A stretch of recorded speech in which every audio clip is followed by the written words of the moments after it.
주신 하나님 말씀 로마서 5장 1절로 14절입니다. 신약성경 245쪽입니다.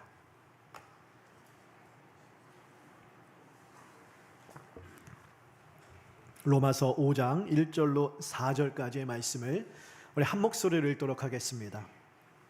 그러므로 우리가 믿음으로 의롭다 하심을 받았으니 우리 주 예수 그리스도로 말미암아 하나님과 화평을 누리자.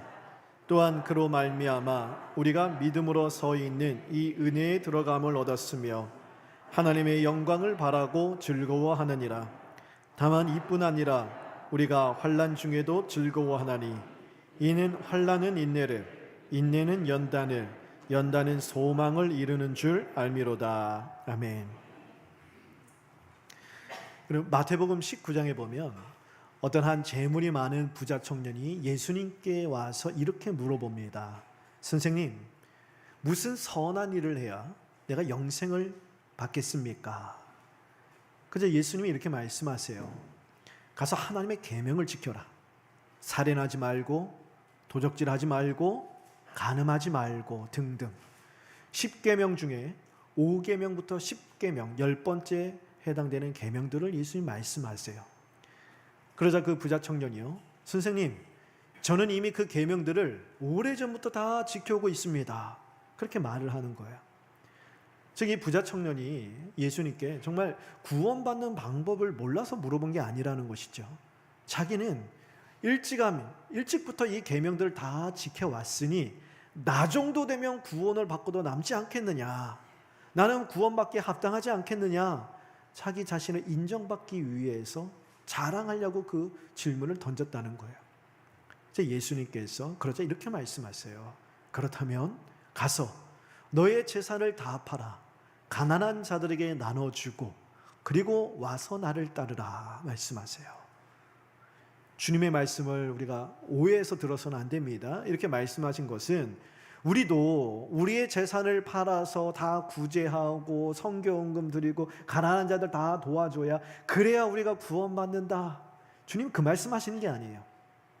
이 청년에게 하신 말씀의 의미는 너의 재산을 팔고 하나님을 택할 수 있을 정도로, 그 정도로 하나님을 사랑하는가 물어본 거예요. 하나님의 계명을 다 지켰다 이야기했잖아요. 5계명부터 10계명까지 내가 빠짐없이 다 지켰다 이야기하니까 예수님께서 그렇다면 그 전에 있는 계명 1계명부터 4계명 하나님에 대한 계명대로 마음을 다하고 뜻을 다하고 정성을 다하여서 목숨을 다하여 하나님을 지극히 사랑하느냐, 그렇다면 네가 많이 갖고 있는 재물조차도 내려놓고 하나님을 붙들 수 있느냐 물어보신 거예요. 그러자 성경에 뭐라고 기록하냐, 그 청년이 근심하며 돌아갔더라. 그리고 나서 그 청년이 다시 예수님께 왔다는 기록이 없어요. 그 두 사람의, 예수님과 이 부자 청년의 대화를 옆에서 지켜보고 있던 제자들이 그 청년이 떠난 후 예수님께 이렇게 말합니다. 주님, 그렇게 말씀하시면 어떡해요? 아니 그러면 누가 구원을 받을 수 있겠습니까? 아니 주님 말씀대로 누가 재산을 다 팔아 가난한 자들에 나눠주고 와서 주님을 따를 수 있겠어요? 그럴 사람 아무도 없어요. 그렇다면 구원받을 사람 아무도 없잖아요. 왜 그렇게 말씀하세요? 그래서 주님이 이렇게 말씀하세요. 마태복음 19장 26절 상반절 같이 읽어보겠습니다. 시작. 사람으로는 할 수 없다, 이거예요. 맞다는 거예요. 그렇다라는 거예요. 너희들이 말한 것처럼 사람으로서는 할 수 없다라는 거예요. 사람은 그렇게 할 수 없어요.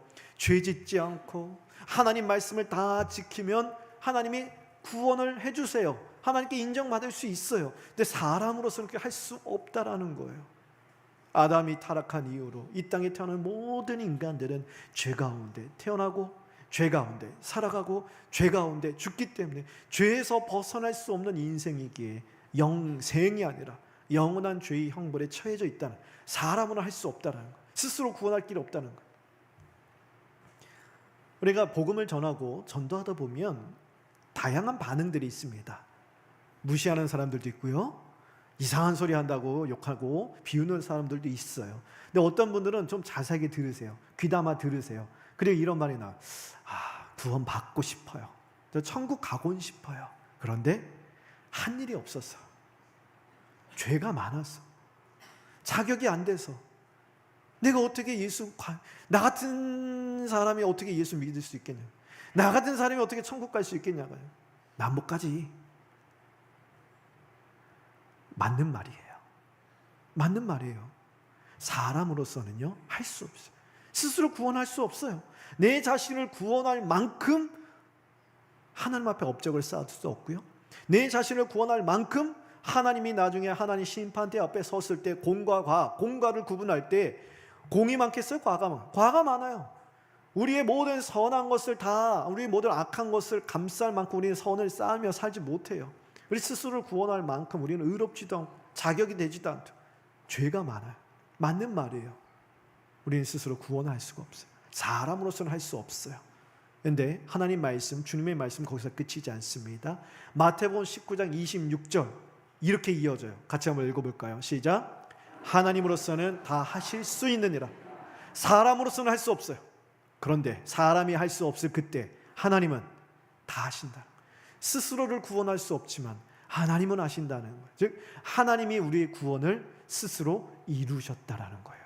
참 하나님이신 예수님께서 우리와 똑같은 참 사람이 되셔서 이 땅 가운데 오셔서, 우리는 죄 안 짓고 하나님의 말씀 온전히 따라 살 수 없지만 예수님은 그렇게 사셨어요. 하나님 말씀 하나도 빠뜨리지 않고 하나도 왜곡하지 아니하시고 1.1획도 틀리지 않고 말씀대로 온전히 사심으로 말미암아 하나님 앞에 의롭다 인정을 받으셨어요. 하나님의 의로움을 이루셨어요. 우리의 죄를 짊어지고 십자가에 달려 죽으시며 우리의 죄를 다 치르셨어요. 죄값을 다 치르셨어요. 그래서 우리의 구원을 이루어 주셨습니다. 우리 찬송가 544장 1절의 가사를 좀 띄워드릴게요. 이 찬양 다 아시죠? 울어도 못하네. 눈물 많이 흘려도 울어도 눈물 많이 흘려도 뭐 못한다는 거예요? 죄를 씻지 못한다. 아무리 일평생 하나님 앞에 울부짖고 탄식하고 금식하고 울고 막 외로워서 내 자신을 치고 막 내 생명을 들여도 안 된다는 거예요. 내 죄를 씻지 못해요. 그것으로 안 돼요. 설령 내 목숨을 하나님께 바친다 해도 안 된다는 거예요. 그것으로도 내 죄를 씻지 못해요. 십자가에 달려 예수 고난 당했네. 나를 구원하실 이 예수밖에 없네. 우리가 부르는 이 찬송 가운데 이 복음이 다 담겨져 있는, 오로지 내 죄를 씻을 수 있는 것 예수 그리스도의 피밖에 없다라는 것. 그래서 예수님께서 우리를 대신하여서 우리의 모든 죄를 짊어지시고 십자가에 달려 죽으시고 3일 만에 부활하심으로 말미암아 우리에게 있는 모든 죄, 하나님이 심판하시고 진노하셔야 할 우리의 죄를 다 끌어안으시고 예수님이 이루신 그 의로움, 하나님이 인정하신 그 의로움을 우리에게 주시는 거예요. 그 십자가에서 교환이 일어나는 거예요. 교환, 물물교환 같은 교환. 어떤 교환입니까? 우리에게 있는 모든 죄는 예수님이 다 가져가시고 예수님에게 있는 의로움을 우리에게 주시는 거예요. 이걸 어려운 신학적인 용어로 전가라고 그래요. 전가, 서로 exchange, 교환된다는 거예요. 우리는 하나님 앞에 그 전에 하나님과 원수된 죄인이었습니다. 하나님 우리를 죄인이라고 책망하시고 죄인이기 때문에 영원한 형벌 가운데 처해 졌는데 우리 죄를 끌어안으심을 말미암아 예수님이 죄인이 되시고 예수님이 하나님의 아들이라 부르심을 받았잖아요. 하나님의 아들이시잖아요. 그 이름을 우리에게 주시는 거예요. 그래서 우리는 십자가를 통하여 더 이상 하나님이 우리를 죄인이라 부르지 않으려 하십니다. 의인이라 부르시는 거예요. 내 자녀라 부르시는 거예요. 무엇 때문에요? 내가 많이 울어서? 내가 열심히 해서? 아니에요. 내가 믿는 예수 그리스도의 보혈의 피로 말미암아, 대속의 은혜로 말미암아. 이것이 우리가 한 달 동안 살펴본 믿음으로 말미암아 의롭다함을 받는다는 이 신칭의 복음이에요. 복음. 그리고 오늘 이제 사도 바울은요, 이렇게 예수를 믿음으로 말미암아 구원받은 성도들이 누리는 은혜의 혜택에 대해서 가르쳐 줍니다. 1절 보세요. 우리가 믿음으로 의롭다 하심을 받았으니 우리 주 예수 그리스도로 말미암아 하나님과 화평을 누리자. 자, 여러분, 의롭다함을 받는다는 말이 되게 좀 어렵지요. 확 와닿지 않아요. 추상적이에요. 의롭다함을 받는 게 도대체 뭐냐? 하나님과 화평함을 누린다는 거예요. 다른 말로 하나님과 화목해 된다는 거예요. 더 쉬운 말로 하나님의 큰 은혜 안에 들어간다는 거예요. 그래서 구원받고 영생을 누리고 천국 백성이 된다는 거예요. 하나님이 천국의 주인, 하나님이 계신 저 천국의 들어가는 하나님의 천국 백성이 된다. 여러분, 천국이 어떤 곳인지 궁금하지 않으세요? 천국이 어떤 곳일까요? 저도 몰라요. 안 가봤으니 가봐야 알죠. 물론 천국이 확실히 있습니다. 근데 천국을 본 적이 없으니 천국이 어떤 곳인지 알 수 없지만 성경을 통해서 우리가 알려주세요. 성경을 통해서 천국은 이와 같다 직접적으로 표현해 주시는 부분도 있고 간접적으로 말씀해 주시는 것도 있어요. 대표적인 것이 에덴 동산이죠.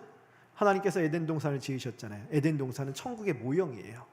에덴 동산에 모든 것이 다 완전했지요. 정말 풀 옵션, 아담을 위해서 모든 것이 부족함 없도록 다 갖추어 주신, 그러니 아담이 늘 하나님과 걷고 동행하며 기쁨을 누렸잖아요. 그 에덴 동산이 천국이 이와 같다는 것을, 천국이 꼭 그와 같다는 거 아니에요? 천국보다 더 훨씬 좋습니다. 근데 뭐 하나 부족함 없는 기쁨의 동산 천국이에요. 근데 또 요한계시록을 보면 직접적으로 뭐라고 하느냐, 아픔도 없고 눈물도 없고 슬픔도 없고 고통도 없는 기쁨이 가득한 곳, 그것이 천국이라고 묘사합니다. 기쁨이 가득하대요. 천국에는 과연 어떤 기쁨이 가득할까요? 여러분, 주변에 천국에 갔다 왔다면서 천국이 이와 같다라고 이렇게 딱 말씀하시는 분들의 얘기를 들어본 적 있으세요? 때로는 뭐 책으로 나오기도 하고요. 때는 요즘 유튜브 많잖아요. 유튜브 보면 천국을 갔다 왔더니 천국 갔더니 막 이래. 옛날에 그렇게 간증하는 분들도 계세요. 저도 좀 많이 들어봤거든요. 근데 어떤 분이 그렇게 이야기하는 걸 들었어요. 천국을 가니까 화려한 궁정들이 막 있어요. 삐까번쩍한 황금으로 지어진 큰 대저택 같은 황금 궁전들이 있는데 저기는 누가 있나 하고 가서 봤더니 이 세상에서 믿음 생활 잘하고 열심히 주님 섬기고 진짜 열심히 신앙생활한 사람들이 생명의 면류관을 딱 썼는데 거기에 아주 세상에서 보지도 못했던 이만한 주먹 같은 보석들이 팍팍팍 박혀있고 막 눈이 부셔서 쳐다보지도 못했는데 거기에 막 화려한 궁전 가운데 식탁이 쫙 차려져 있는데 이 땅에서 보지 못했던 산의 진미와 온갖 신기한 과일들이 막 있는데 천사들이 막 수종드는 거예요. 그런데 고개를 돌려 다른 데 봤더니, 다른 동네를 가봤더니 글쎄 거기는 반잣집인 거예요. 갔더니 생명의 면류관도 빛나지 않고 보석 하나도 바다에 박혀져 있지도 않고 식탁도 없고 그냥 뭐예요, 이 물에 밥 말아 먹고 있다라는 거예요. 누군가 봤더니 믿음 생활 대충 하고 부끄러운 구원을 받은 사람들은 그렇게 살고 있다더라. 그러니 내가 천국을 가면 이왕 갈 거 제대로 예수님 믿어서 저 황금 궁전에서 천사들의 수종을 받으면서 멋지게 한번 살아봐야 되겠다. 그렇게 간증하시는 분을 제가 들어봤어요. 천국이 과연 그런 것일까요? 여러분, 천국에 그런 기쁨이 가득하다면 천국에서 누리는 그 기쁨은 어떤 기쁨이냐? 우리가 이 세상에서 만족하지 못했던 것을 다 만족하고 이 세상에서 누리지 못했던 걸 다 누리고 이 세상에서 체험받지 못했던 걸 다 체험을 받는 그런 기쁨 아니겠습니까? 여러분, 그런 기쁨 원하세요? 그런 기쁨 원하세요? 여기 아멘 나오면 저도 만일 그런 기쁨이 천국이 아니라 이 땅에서 하나님 그래 그 기쁨 누리게 해줄게, 그 기쁨을 누린다면 생각해 보십시다. 그 기쁨이 얼마나 갈까요? 영원토록 갈까요? 그러면 솔로몬을 보세요. 이 세상에서 솔로몬만큼 그런 기쁨을 누린 사람이 있습니까? 없어요. 근데 솔로몬이 그러면 기쁘도다 항상 기쁘도다, 인생을 마감할 때 그렇게 외치고 죽었어도 모자랄 것 같은데 솔로몬의 인생을 마감하면서 뭐라고 합니까? 전도서에 기쁘고 기쁘도다 해요? 헛되고 헛되도다, 헛되고 헛되니 또 헛되고 헛되다, 계속 반복해요. 뭐야? 정말 헛되다. 아무리 꿈꾸던 것이 다 만족되고 내가 아무리 원하는 것이 다 체험을 받더라도 그것이 반복되잖아요. 지루해지는 게 우리의 일생이에요. 우리의 삶의 모습이지 않겠습니까? 여러분, 꿈꾸는 것 계시죠? 지금 정말 간절히 바라는 것, 꿈꾸는 것, 그것이 이루어진다고 생각해 보세요. 기쁘겠죠? 얼마나 기쁠까? 근데 그 기쁨이 얼마나 갈까요? 아무리 특별한 것이 이루어져도요, 그 특별함이 일상이 되면 시간이 지나가잖아요. 더 이상 감흥이 없어지는 것, 이것이 육신의 감각을, 육신의 만족, 육신의 감각을 만족시켜주는 기쁨이에요. 영원하지 않아요. 그런데 천국이 그런 기쁨으로 가득 넘쳐나겠습니까? 그러면 그것이 천국일 수 있겠습니까? 아니에요. 천국은 그런 기쁨이 아니에요. 천국에 가서 맛보는 기쁨은요, 하나님을 만나는 기쁨이에요. 감사해요, 여러분.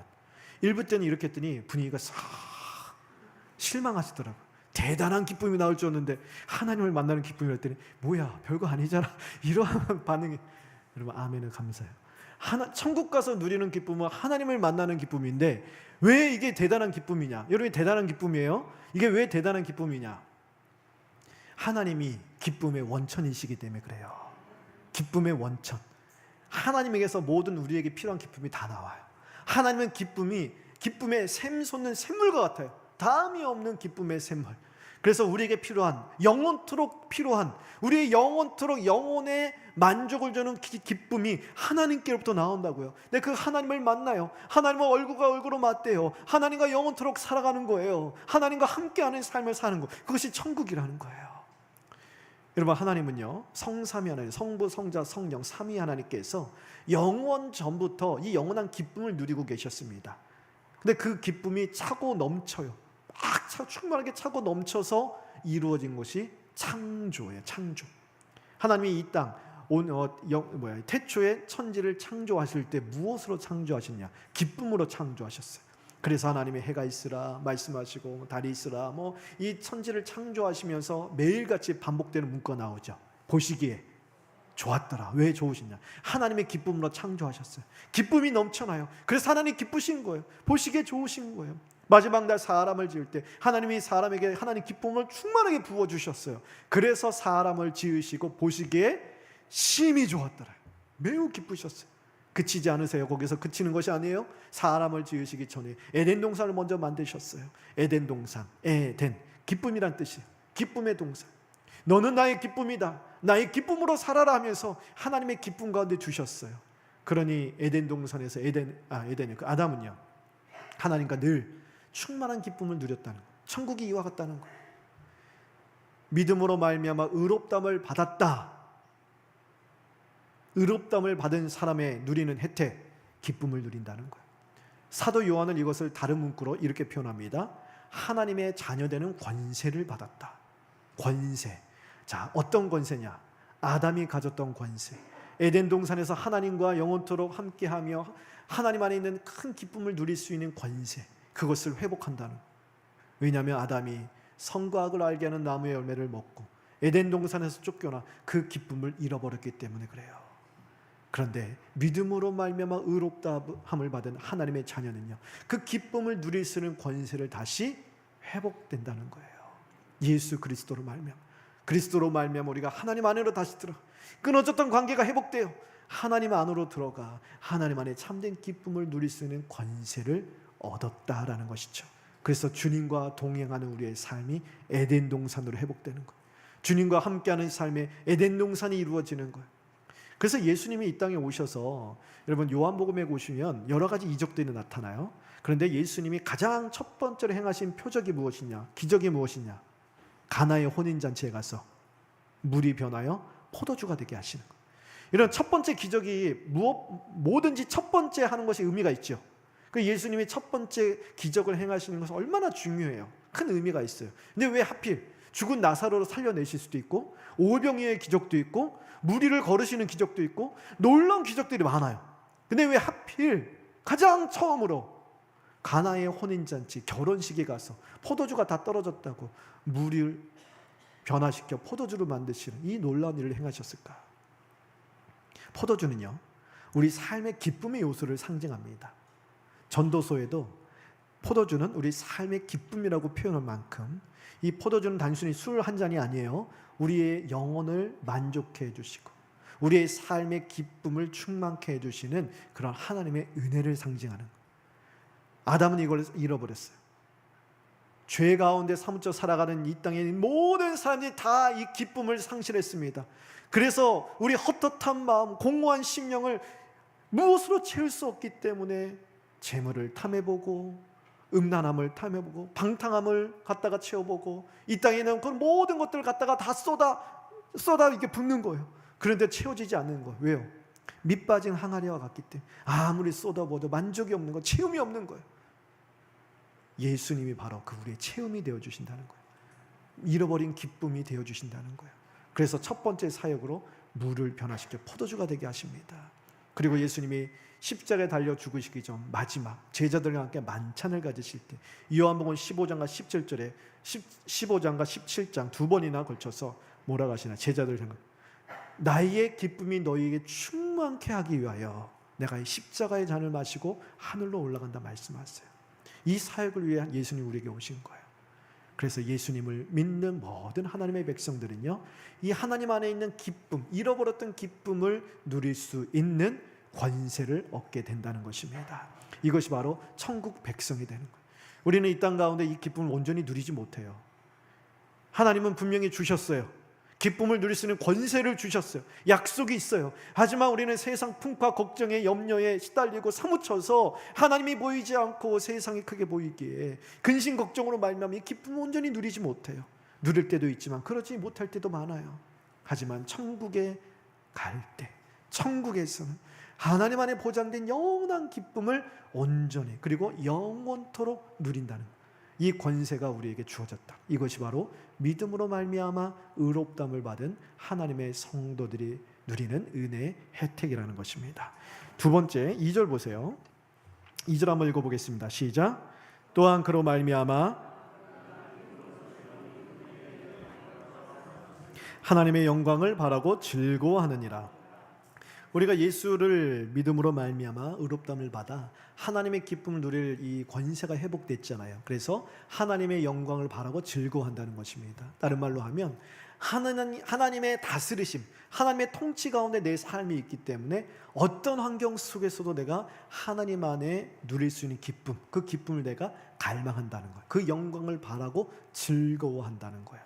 어떤 상황 속에서 3절과 4절 보세요. 다만 이뿐 아니라 우리가 환난 중에도 즐거워한다. 환난 중에도. 사도 바울은 이 하나님의 다스리심 아래 우리에게 허락되어진, 우리에게 회복되어진 하나님의 기쁨을 누리는 권세를 인생의 순풍일 때뿐만이 아니라 인생의 광풍이 불 때, 환난 중에서도 내가 이 권세를 누리고다, 내가 이 권세를 누리고자 한다는 거예요. 하나님 안의 기쁨을 누리고자 한다는 거예요. 여기 즐거워한다는 3절의 단어가 있죠. 이것이 카우차오마이라는 헬라어 단어입니다. 이 단어는 어떤 뜻이냐? 인정한다, 자랑한다는 뜻이에요. 다른 말로 부끄러워하지 않는다는 뜻이에요. 하나님의 다스리심을 부끄러워하지 않는다는 것, 하나님이 내 삶의 주인이심을 부끄러워하지 않는다는 거예요. 우리는 부끄러울 때가 많아요. 세상에서 이런 소리를 들을 때요. 너 하나님 믿는다면서 왜 그 모양이니? 하나님 믿는다면서, 하나님이 살아 계시다면서 너 왜 맨날 아프고 맨날 안 되고 맨날 실패하고 맨날 그냥 그 모양밖에 안 되니? 이 소리를 세상에서 듣잖아요. 주변에서 듣잖아요. 불신 가족들이나 불신 친구들한테 듣잖아요. 할 말이 없어요. 왜요? 내가 봐도 내 모양이, 내 모습이 예수 믿지 않는 사람들에 비해서 너무 못나 보이니까 할 말이 없어요. 신앙이 부끄러워져요. 하나님 믿는 게 부끄러워요. 나 교회 다니는 말 하고 싶지 않아요. 못해요. 그럼에도 불구하고 하나님이 나의 하나님이심을 부끄러워하지 않겠다라는 거예요. 왜 그러느냐? 3절 하반절부터 4절까지 보세요.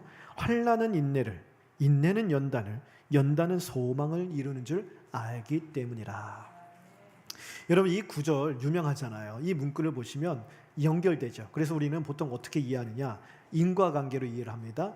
환난을 통해서 우리가 인내를 해요. 환난 중에 인내를 해요. 그러면 인내를 통하여 연단되어져요. 연단이란 게 무엇이냐? 인격적인 성숙, 내 인격이 성장을 이루고 특별히 신앙의 성숙을 이루어요. 그래서 인내를 가지고 소망을 가져. 어떤 소망? 천국 소망, 하늘 소망. 그래서 어떤 어려움이 닥쳐도 내가 하늘만 쳐다보면 허허허 웃어 넘길 수 있는 대단한 믿음과 인내를 가지고 어떤 고난 속에서 내가 꿋꿋하게 서는, 그래서 고난당하는 것이 내게 유익이라, 그렇게 고백할 수 있는. 물론 우리가 이러한 믿음에 서는 것이 얼마나 좋겠습니까? 그런데 제가 이 구절을 묵상할 때 과연 사도 바울이 이거 말하려고 이 말을 하고 있을까? 우리의 신앙의 성숙을 위해서 어떤 일이 닥쳐도 눈 하나 깜짝하지 않고 전혀 아프지 않고 미동도 하지 않고 나는 고난을 다 이길 수 있어, 하늘나라만 바라보면 나는 다 견딜 수 있어, 이 굳건한 믿음을 갖기 위하여 환난도 당하고 고난도 기꺼이 당하라, 사도 바울이 이 말하고 있을까요? 고난을 당해도 천국만 생각하면 허허허허 다 웃어 넘길 수 있는 그런 인내와 이 믿음의 실력을 쌓으라고 이 말하고 있을까요? 아닐 거예요. 왜냐? 어느 누구도 고난당하면 웃을 수 없어요. 어느 누구도 환난 중에 허허허 나 하나님만 생각하면 괜찮아, 나 천국만 생각하면 눈 깜짝하지 않아, 이렇게 담대하게 환난과 고난을 견딜 수 있는 사람 아무도 없어요. 아무도 없어요. 목회자도 안 그래요. 심지어는 예수님도 십자가의 잔을 앞두시고 그 십자가의 잔을 위해서 오셨음에도 불구하고 할 수만 있거든. 이 잔을 내게서 옮겨달라고 땀방울에 핏방울이 되도록 부르짖으셨어요. 사도 바울이 오늘 이 환난은 인내, 인내는 연단, 연단은 소망을 이룬다 이 말을 하는 이유는요, 여기 3절을 다시 보세요. 여기나 인내라는 단어를 보세요. 인내라는 단어는 이게 후포모네라는 헬라어 단어인데 이것이 어떨 때 쓰이느냐. 자, 이런 포도 열매가 있습니다. 포도 열매를 이 즙을 짜는 틀에 다 집어넣어요. 그리고 이 포도 틀을 꽉 눌러요. 찐눌러요. 그럼 거기서 이 포도즙이 쫙 나오죠. 포도즙을 짜내기 위해서 포도 같은 열매를 확 짓누를 때 쓰는 단어가 바로 후포모네, 이 인내란 뜻이에요. 그러니까 환난은 인내를, 이게 어떤 말이니까 환난은 우리를 어떻게 한다는 거예요? 짓누른다는 거예요. 우리 진액을 다 빼낸다는 거예요. 우리의 모든 소망도, 우리의 모든 힘도, 우리의 믿음도, 우리의 눈물을 쏙 빼놓는다는 거예요. 그리고 여기 인내는 연단이라는 헬라어 단어는 도키메라는 단어인데 이 단어는 언제 쓰이느냐? 이런 철 있죠. 철을 강철로 만들기 위해서 이걸 불에 담궜다가 막 내려칩니다. 도구로. 그 다음에 물에 탁 집어넣죠. 차가운 물에. 그리고 또 불에 담궜다가 또 쳐갖고 막 차가운 물에 냉각수에 탁 식혀요. 그 과정을 반복하죠. 이게 이 도킴의 연단이라는 뜻이에요. 환난은 우리를 이렇게 담금질한다는 거예요. 계속해서. 환난은 인내는 연단을, 좋은 말이 아니에요. 사도 바울이 하고자 한 말은 환난을 당하면 환난이 우리를 이렇게 짓누르고 막고 이렇게 막 당금질한다는 거예요. 괴롭고 힘들고 고통스럽다는 거예요. 아무도 견딜 사람 없다는 거예요. 그래서 우리 보통 믿음이 좋으면 아무리 고난당해도 아프지 않고 힘들지 않고 이 꽉 다물고 그냥 기도로 참고 견디고 넘어가야지 그게 믿음이 좋은 거지. 그냥 조금 시련이 닥치고 고난이 닥친다고 나 힘들어요 기도해줘서 막 징징징 이러면 이 믿음 안 좋은 거라고, 그런 말씀 하시면 안 돼요. 사도 바울도 뭐라고 하는 거예요? 환난은 우리를 짓누르고 당금질하기 때문에 우리의 소망과 힘과 믿음을 쏙 빼놓기 때문에 괴롭고 힘든 것이라고 사도 바울도 겪어봤다는 거예요. 너무 힘들다는 거예요. 그런데 그 가운데 변치 않는 것이 있다라는 거예요. 아무리 환난이 우리를 당금질하고 짓누를지라도 변치 않는 사실, 하나님의 다스리심 아래 있다라는 거예요. 하나님의 다스리심 아래. 환난이 아무리 중하고 환난이 아니라 무거워도 그 환난 위에 우리를 붙드시는 하나님의 은혜의 손길이 더 크다라는 거예요. 여러분 해외 여행이나 어디 비행기 타고 가실 때 비가 막 내려요. 밤에 비 내리는 밤에 막 천둥 번개가 칠 때 여러분 그 비행기 타고 올라가신 경험 있으세요? 전 그래 본 적이 있어요. 미국에서 큰 비행기 말고 경 비행기인데 안 뜰 줄 알았어요. 근데 뜬대요.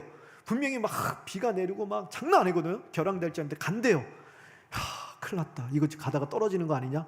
근데 막 바다다닥 하면서 올라가요. 막 콩콩콩 막 하는데 막 올라가요. 올라가는데 기가 막히게 딱 뚫고 올라가니까요. 평온해요. 시간이 지나니까 햇살이 쫙 내리죠. 그와 마찬가지예요.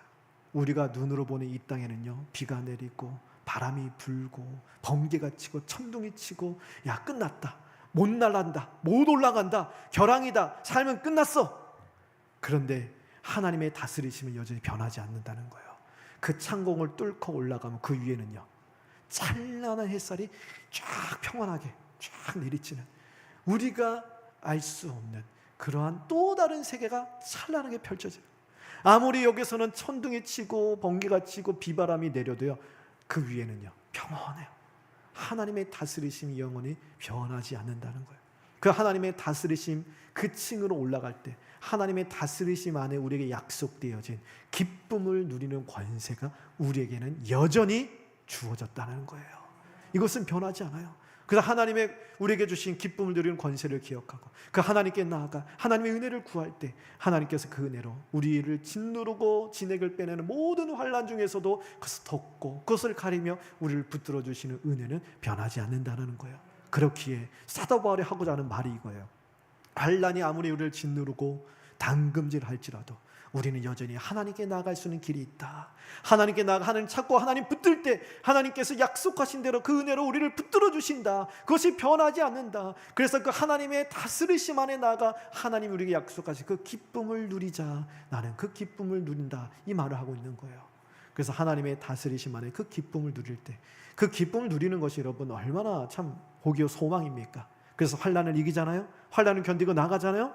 그래서 그 하나님의 다스리심을 맛보는 것이 너무나도 좋은데 천국에 올라갔을 때 그 다스리심을 그 기쁨을 온전하게 누린다는 거예요. 그러니 그 날을 소망할 때 너무 기쁘다는 거예요. 찬송가 이 가사가 있죠. 주님만 생각 뭐죠? 주님을 생각만 해도 내 마음이 좋거든. 그 다음에 어떤 가사죠? 주 얼굴 배울 때야 얼마나 좋으리. 이 땅에서 주님의 그 다스리신 가운데 주님 주신 그 기쁨을 조금이라도 맛봐도 그렇게 좋은데 저 하늘나라에서 온전한 기쁨을 충만하게 그것도 하나님을 얼굴과 얼굴을 배우며 하나님의 참된 기쁨을 완전히 맛볼 때에 얼마나 좋을까. 천국에 대한 소망이 내 마음으로 확 온다는 것. 이것이 4절 마지막에 그 기록이에요. 그래서 연다는 소망을 이룬다는 거예요. 천국에 이르면 하나님 온전히 배웠고 하나님의 온전한 기쁨을 누릴 때 그날 모든 눈물도 쓰고도 고통도 아픔도 다 그치고 하나님의 온전한 다스리신 가운데 의와 희락과 화평과 공평과 정의가 흘러넘치는 하나님의 선하심을 맛보며 하나님의 다스리심이 내 소원이 되고 하나님의 뜻이 내 뜻이 되고 내 생각과 행동과 말이 다 하나님의 뜻과 일치되어 하나님을 온전히 사랑하고 경배하는 장래의 영광스러운 소망 우리 안에 충만해져서 더 기쁨을 누린다는 것. 이것이 믿음으로 말미암아 의롭다함을 받은 성도에게 주시는 은혜의 혜택입니다. 여러분, 어떤 상황 속에서도 하나님이 나의 하나님 되심을 결코 의심하지 마세요. 그리고 하나님이 살아계시다는 믿음을 굳건히 붙드시기 바랍니다.